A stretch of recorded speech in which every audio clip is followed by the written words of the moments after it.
नमस्ते, मैं अमित कुमार झा। आज कई जगह उपचुनाव हुए, बिहार में, गुजरात में, मध्य प्रदेश में। तो गुजरात में तो किसी को भी उतार दो, जीत हो ही जाती है प्रधानमंत्री मोदी के प्रभाव के वजह से।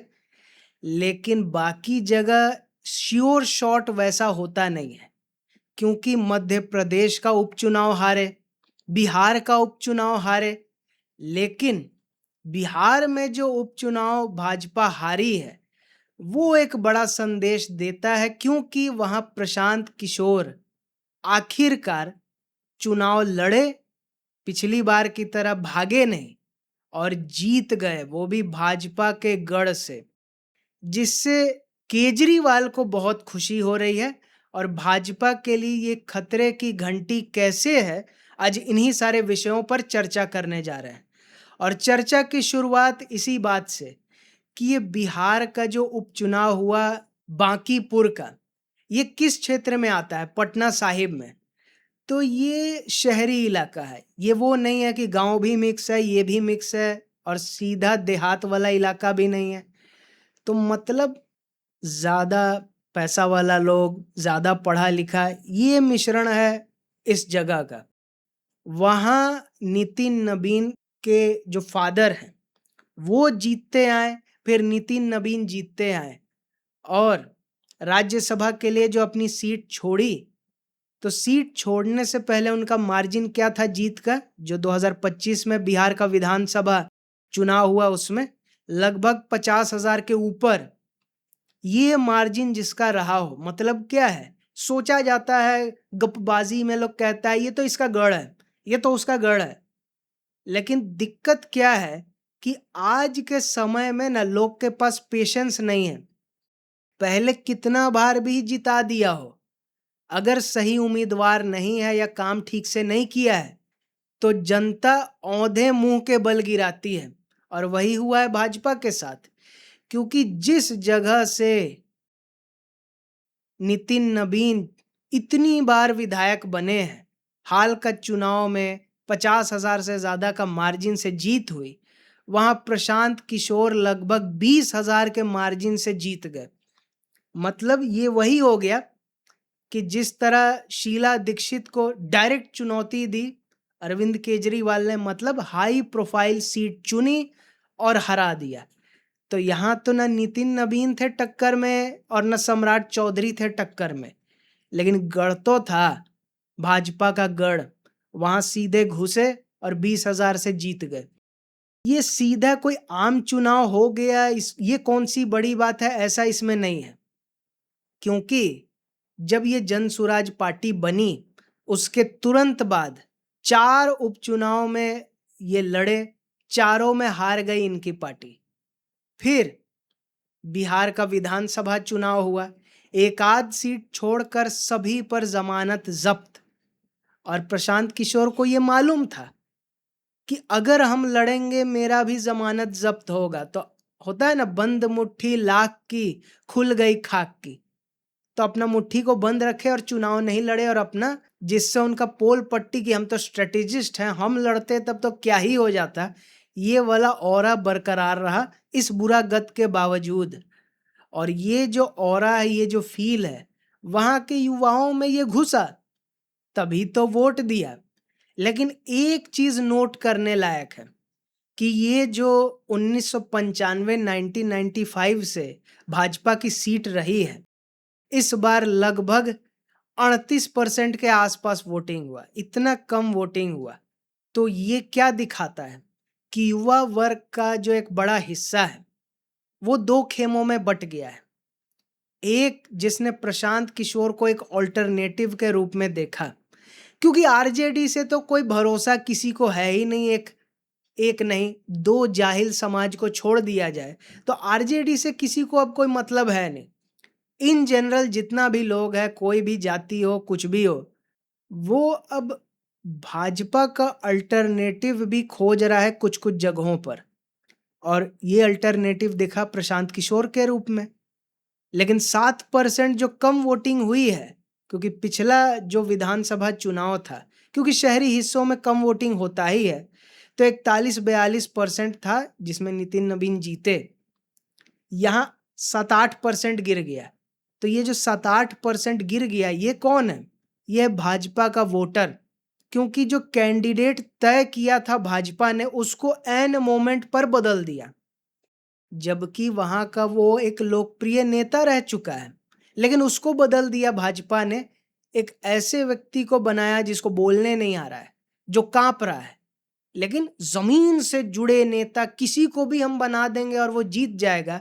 इसी सोच से भाजपा ने किसी एक रैंडम पकड़ के किसी को भी बना दिया कि ये मेरा उम्मीदवार। तो ऐसा होता नहीं ना है हर बार। खेसारी लाल यादव चुनाव हारे, सामने जो वो महिला उम्मीदवार थी छोटी कुमारी, वो क्यों जीत गई? क्योंकि खेसारी लाल यादव ऊट पटांग बोलने लगे, सनातन विरोधी, तो मुंह के बल वो गिरे।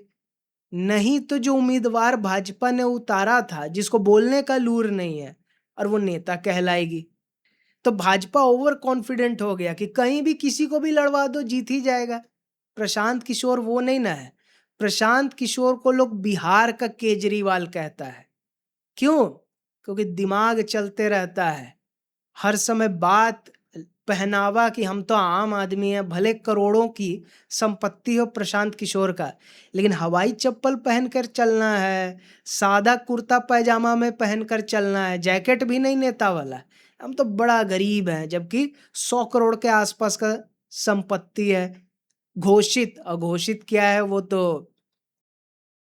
अब बिहार का केजरीवाल अपना एंट्री कर लिया बिहार की पॉलिटिक्स में, तो जो केजरीवाल ओरिजिनल है, अरविंद केजरीवाल, उनका रिएक्शन कैसे नहीं आता?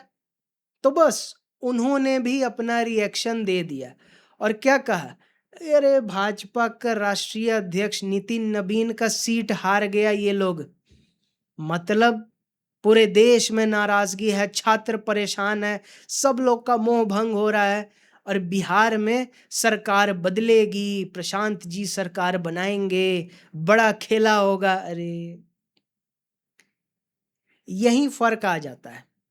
अब हम जो कहें कि भाजपा के लिए खतरे की घंटी है, वो खतरे की घंटी किस सेंस में है? वो इस सेंस में नहीं है जिस सेंस में अरविंद केजरीवाल कह रहे हैं अरे सरकार पलट जाएगी, अरे ऐसा अरे वैसा।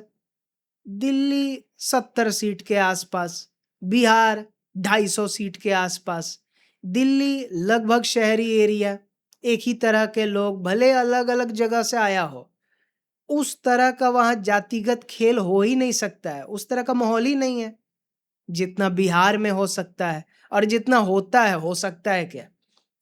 इतना कॉम्प्लेक्स राज्य है बिहार, तो वहां एक जगह कमाल करने से पूरे जगह रातों रात खेल पलट जाएगा, ऐसा नहीं होता है।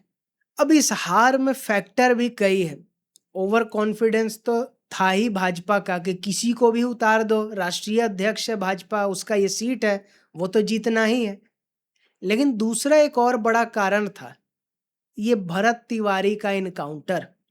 मैसेजिंग क्या जा रहा है बिहार की जनता में, एक बड़े वर्ग में, कि बिहार प्रदेश का जो ये पूरा टीम है, खुद सीएम सब ओबीसी पिछड़ा समाज से है, जनरल कैटेगरी का कोई क्यों नहीं है।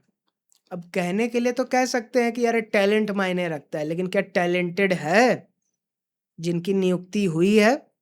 काम से अभी तक किसी ने कोई टैलेंट नहीं दिखाया, सब वो सुरसुरी था, शुरुआती धार और फिर खत्म। जो भाजपा का बिहार का टीम है उसमें से भी कोई बड़ा नेता निकल के सामने नहीं आता है कि हाँ ये कोई बड़ा नेता है। और सम्राट चौधरी का तो काम क्या हुआ है सीएम बनने के बाद से बड़ा, वो अभी तक पता नहीं चला है, तो सब फूस पटाखा है, तो बस खाली जात के नाम पर ढोआ रहा है। और वहाँ प्रशांत किशोर जैसा आदमी निकल के आता है जो जनरल कैटेगरी का है, और वो सपने दिखाता है, मसीहा होने का वो बात करता है। तो एक जो हिस्सा है जनता का, जो भाजपा का ये पिछड़ावाद वाला जो रवैया है बिहार में, इससे परेशान हो चुका है, और ये एक बहुत बड़ा कारण है प्रशांत किशोर का जीत का। क्योंकि भरत तिवारी भले सनकी था, पागल था, क्योंकि वो भ्रष्ट अधिकारियों को जान से मारने की बात करता था, अपने आप में ये पागलपन की निशानी है, लेकिन जो इसको इनकाउंटर किया, मारा गया, उससे जो एक जनरल कैटेगरी में माहौल बना, प्रशांत किशोर खुद गए, न्याय की मांग की, तो भले मामला हो बाहर का, लेकिन असर तो आता है हर जगह। तो ये एक बहुत बड़ा कारण है भरत तिवारी वाला ये जो पूरा कांड हुआ, और सम्राट चौधरी का लुंज पुंज रवैया जो रहा, और पहले से ही पिछड़ावाद की राजनीति का जो भाजपा का रहा है बिहार में, उससे एक बड़ा सेक्शन खार खाया हुआ है। तो ये तो होना था। अब आरजेडी आ गई तीसरे नंबर पर। तो आरजेडी की मीसा भारती जो है वो क्या कह रही है, अरे प्रशांत किशोर तो भाजपा की बी टीम है, तभी वो जीत गया, नहीं तो जीतता थोड़ी। बीजेपी वाला पागल है क्या कि अपना राष्ट्रीय अध्यक्ष का जो सीट रह चुका हो उस पर दूसरे आदमी को जितवा के अपनी फजीहत कराएगा ताकि आरजेडी ना जीत पाए। ये सिर्फ वंशवादी ही व्यक्ति कर सकता है, जो कि मीसा भारती हैं, तो उन्होंने ऐसी बात कर दी।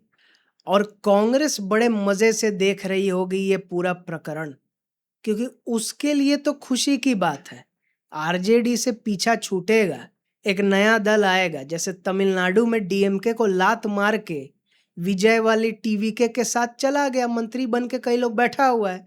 कांग्रेस इसी इंतजार में है कि बस प्रशांत किशोर उठे, सरकार बनाए कभी ना कभी, और आरजेडी को लात मार के हम उसके साथ शामिल हो जाए और मंत्री बने, मलाई काटे। तो भाजपा के लिए मैसेज साफ है, टैलेंटेड व्यक्ति जैसे फडणवीस को रखा है, हिमंता को रखा है, शुभेंदु को रखा है, योगी आदित्यनाथ को रखा है, पीएम मोदी है, जात से कोई मतलब नहीं है, टैलेंटेड है इसीलिए बना हुआ है।